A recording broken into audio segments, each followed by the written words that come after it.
It is Wednesday. You all know what that means. Life in the Movies is back. Hello, everyone. My name is Ryan Cam. I still don't know how these directions work. That's Jacob Martin. Hey, We are back. Thank you all so much for tuning in. We've been on a bit of a break, but we are back with a bit of a different format. Jacob, thank you so much for being here. How you doing? I am doing very good. It's been an interesting little, I think, month or so since the last time that we did an episode.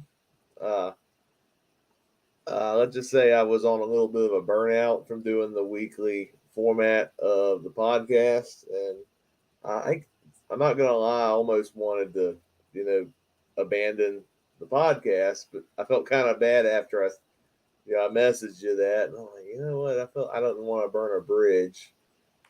Well, Especially since you're a good friend and all. And this is, I think this podcast, I think it's helped grow your channel in a lot of ways too.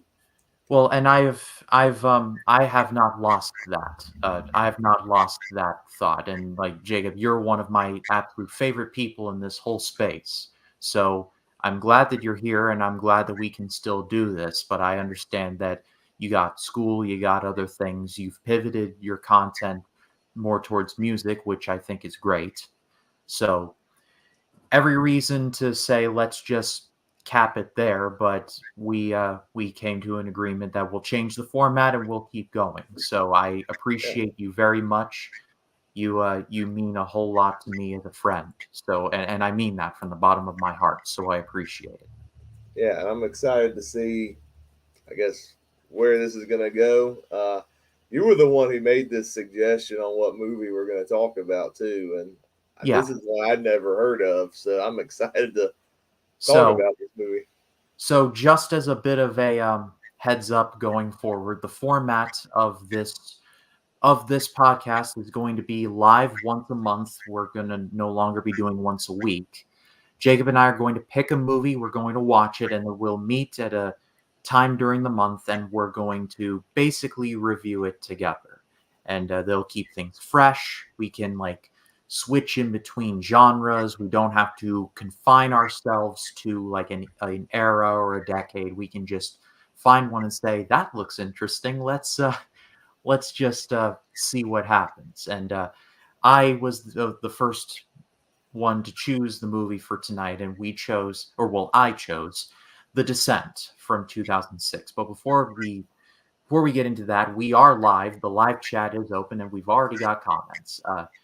3D movie cinema. 3D Jake is in the house. Never seen this movie. Is it the one where George Clooney's wife is in a coma and he is trying to reconnect with his daughter in Hawaii? And yeah, that's the Descendants, not the Descent. I was like, this has nothing to do with the movie that I No, watched. that's an Alexander Payne movie. This is the Descent. But Jeremiah Bach is in the chat. Hello, Jeremiah. Yes, finally we are back after a brief hiatus. We are back. But Jacob, let's get into talking about The Descent. This was from 2005. This was directed by Neil Marshall, who who has directed quite a few things in horror. He's directed Dog Soldiers, which got him on the map. He directed that awful Hellboy movie starring Michael or David Harbour, excuse Yeah, me. The less said about that one, the better.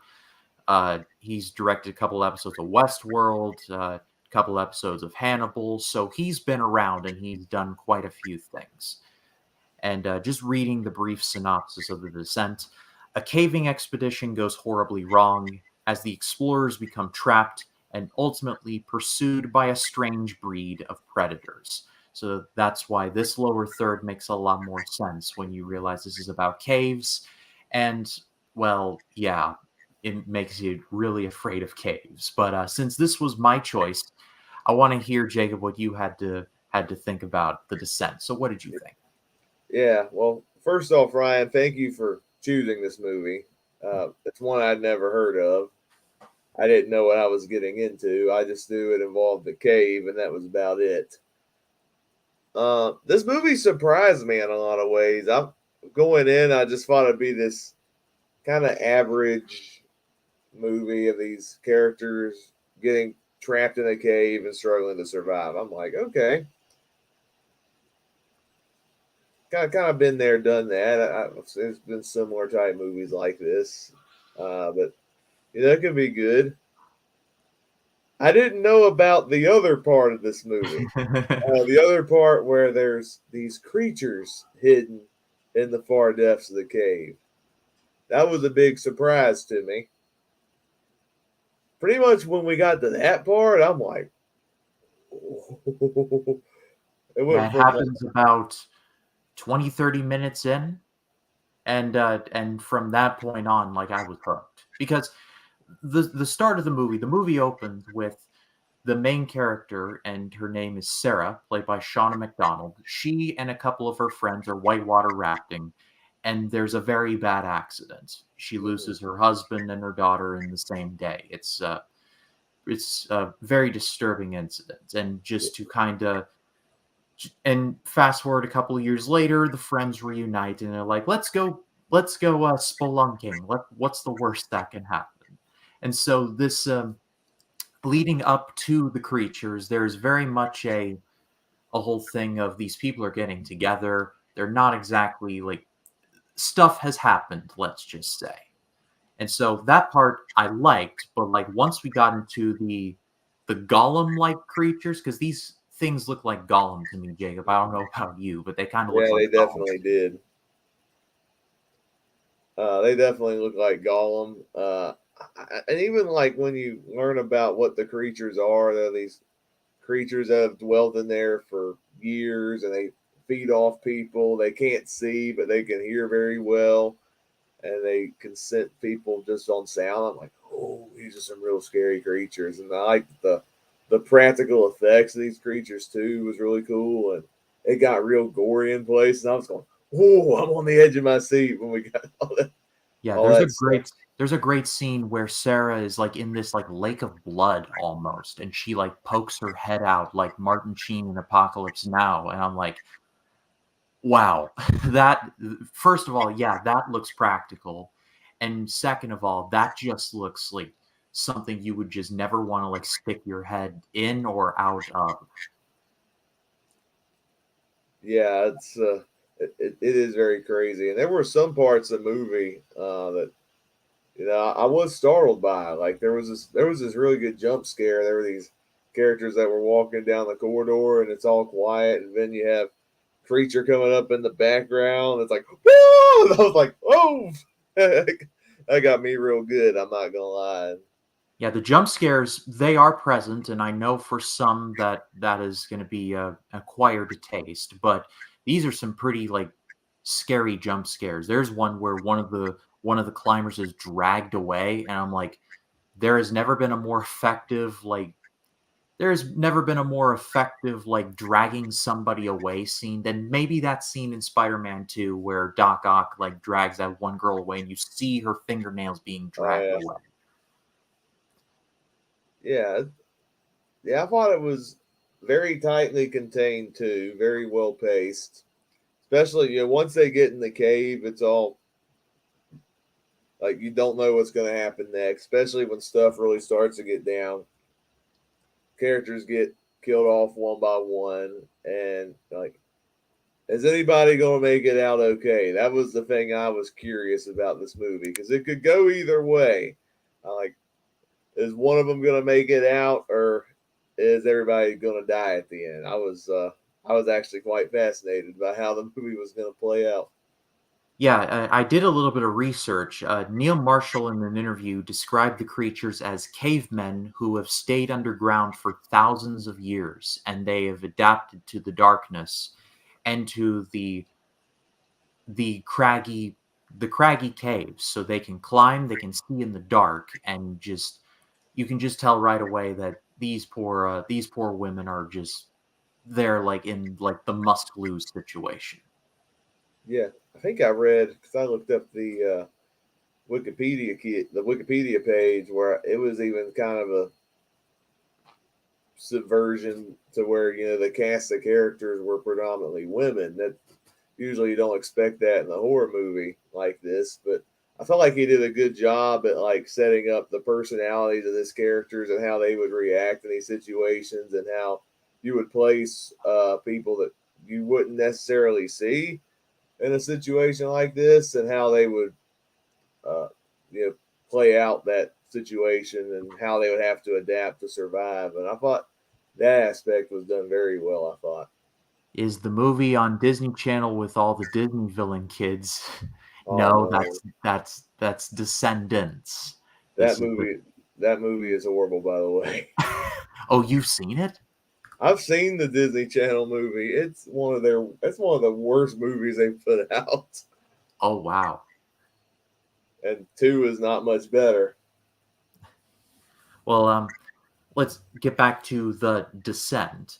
The first 15 or 20 minutes or so feels very much like setup. There is a good scene where it's a dream sequence because it's a horror movie, so of course, but it's a dream sequence that I did actually like, where Sarah wakes up in a hospital bed. She takes off like the cords and the wires that she's attached to, and she runs, like, gets into this hall and like runs down the hall as like the hallway gets progressively darker.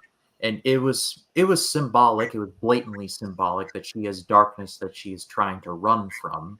Like, so that was very much on the head. But I don't know, that scene I thought was pretty effective, and it just the movie's only 90 minutes, so it didn't waste its time with people going like, "You have not been the same since the accident." The movie tells you, or it shows you, but it doesn't tell you, if that makes any sense.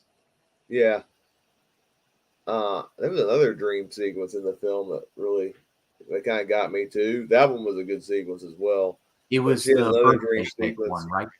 There's another dream sequence where uh, I think all the girls are in the cabin, and the one that's recovering from the accident, she has a dream, and she walks up and she looks out the window in the cabin, and she envisions the little pole that killed her husband at the beginning of the movie in the accident, going after her. And I was like, normally I get annoyed when like it's obviously a dream and something like that causes a jump scare, but in that moment I was like, yeah, she's definitely going through a lot. And I think out of all the characters, the Sarah character is the one I think you feel for the most because she's recovering from such a traumatic event, and then she's being placed in another traumatic event, and she has to, survive a second time in order to make it out. And I think out of all the characters, she's the one I think that's the most fleshed out and the most well realized.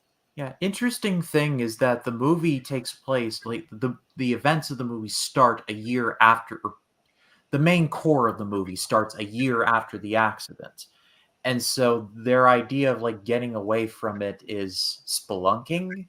That's certainly interesting. Yeah, I would have thought, going to the mall or watching a movie together or meeting somewhere to eat or something like that. Uh, this movie's very claustrophobic and incredibly shot with all the natural lighting. Yeah, Mm. I read some letterboxed reviews. There was one that's in like, do you remember that thing that happened like in the dark so we couldn't see it? Good times. But I think, yeah, the movie's kind of dark, like there's not a ton of lighting, but I think that was kind of the point. I mean, they're in caves, so it's not like the most like lit places in the world or anything, but I don't know. I didn't mind all the darkness and all of the like there are several scenes where they had to use flares and like so there's light there, but it just hammers home that what they brought with them is what they have. They can't like use anything else. I don't know. I like Yeah, and I think the movie was trying to go for a realism approach about what would you do in this situation. Obviously, this wasn't meant to be this very super glossy, super produced movie where everything is well lit. I mean, they're in a cave for the majority of the movie. Of course, it's supposed to look dark and grimy, and it's very tight and small scale, and it's a claustrophobic's worst nightmare. Yeah, when they use the flares and stuff, I do like the lighting of that, but I like that the movie went for a very realistic approach. Yeah, and last one from Jacob. Last one from me, darling. But if you could be trapped in a cave with monsters like The Descent or buried underground in a box like Ryan Reynolds on the movie Buried, which would you rather have? Take care, boys. I mean, ugh, I don't know. Those both sound awful. Yeah, Take they would both be awful. And I've not even seen the Buried movie with Ryan Reynolds, but I think I got an idea of what Jacob's talking about. And that's a hard choice. Yeah. I think I'd rather take the cave because at least there's a chance. Like if you're stuck in a box underground, unless like you've got like some way to communicate to the outside world, you're kind of screwed. Yeah, pretty much. But Jeremiah's back. I started Descendants. It reminded me of High School Musical with how energetic the dancing and some of the choreography was, but Descendants is no High School Musical. It makes the Disney villains so toothlessly silly they can't really even be called parodies of themselves, and the story is weak. Yeah, I definitely agree with that, especially that last comment. They did Maleficent dirty in that movie, and she's played by Kristen Chenoweth of all people.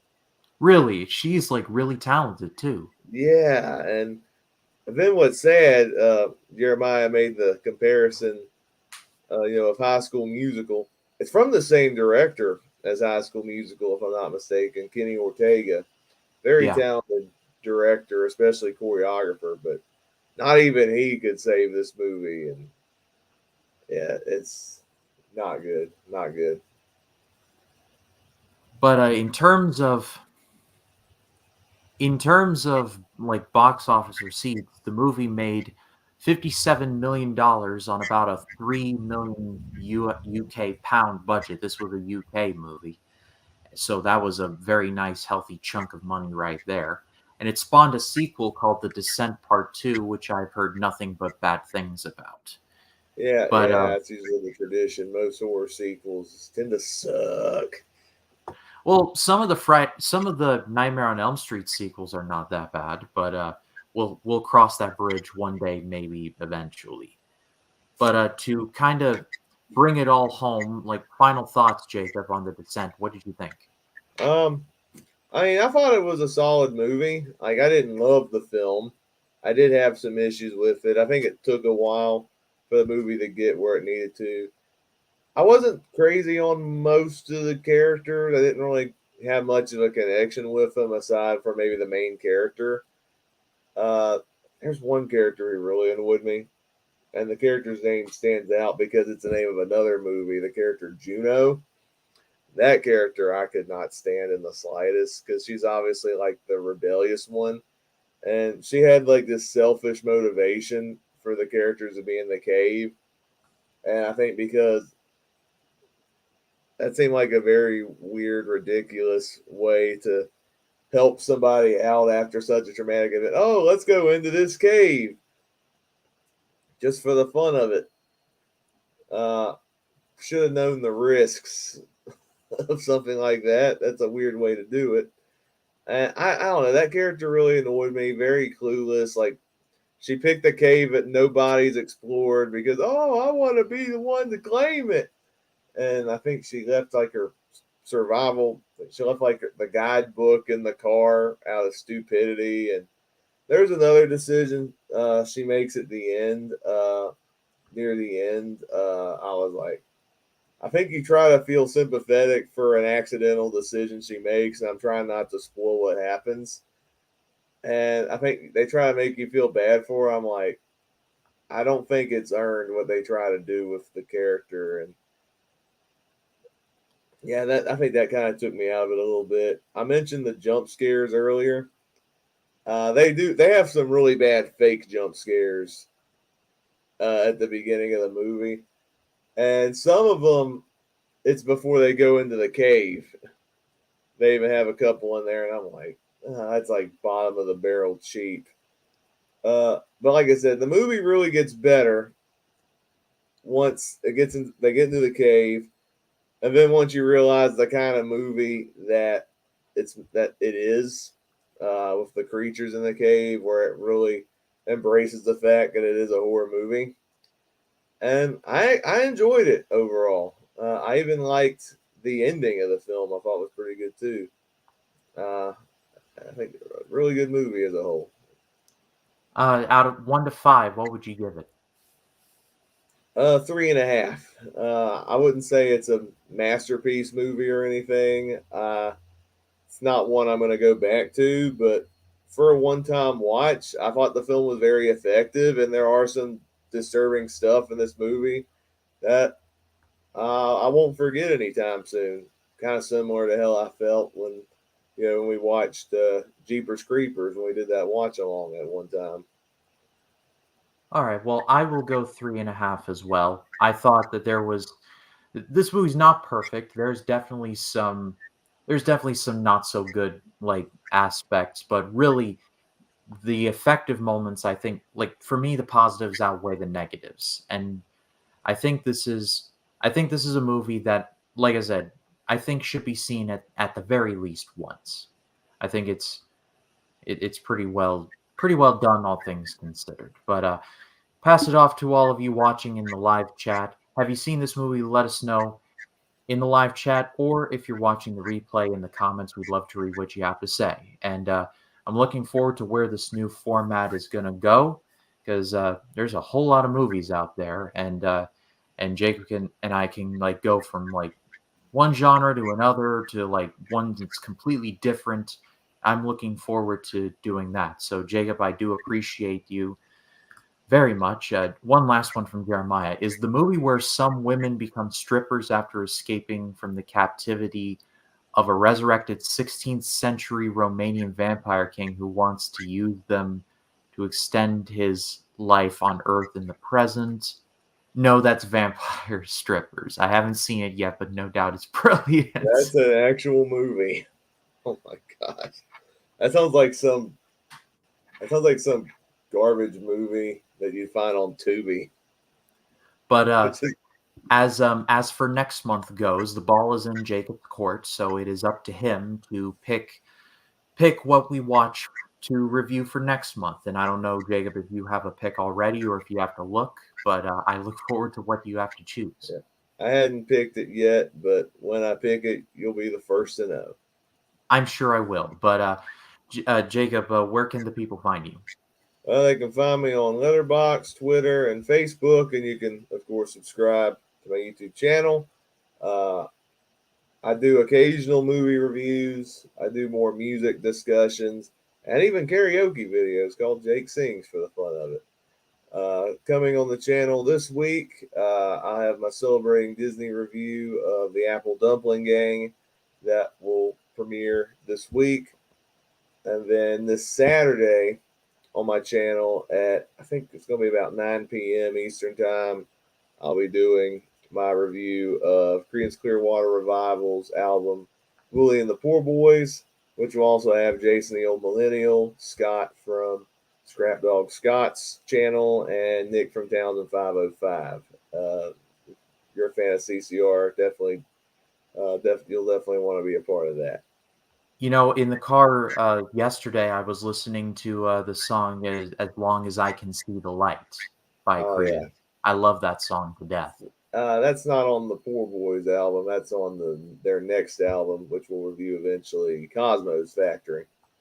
Oh, gotcha. Well, that's I don't know where I heard that song from, but it's like I heard it from a movie, and I couldn't place which movie I heard it from. But then I just turned it on randomly one day. I'm like, wow, this song is awesome. That's an amazing song. It's pretty underrated as far as CCR goes.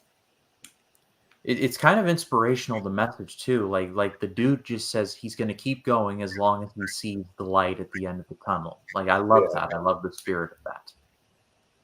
But give Jacob a subscribe. He just passed 900 subscribers, so that's a big congratulations to you, Jacob. I'm very proud of you for that. This channel is almost at 470, so on the road to 500. But the road to Godzilla X Kong is almost over. I got to review the 3 Netflix anime ones. I'm going to sandwich them all into one review because those movies were very hard work. They were not fun at all. But I've also got Godzilla vs. Kong left and Godzilla King of the Monsters, and then the road will be complete. And then I got other other projects coming up. Jacob's going to be a part of those. And yeah, if you liked this video, leave a like, subscribe, click the bell for notifications, so when a new video drops, you'll be the first to know about it. For Jacob Martin, my name is Ryan Cam. We will see you all in the next one. You all have a very good night. All right. Good night.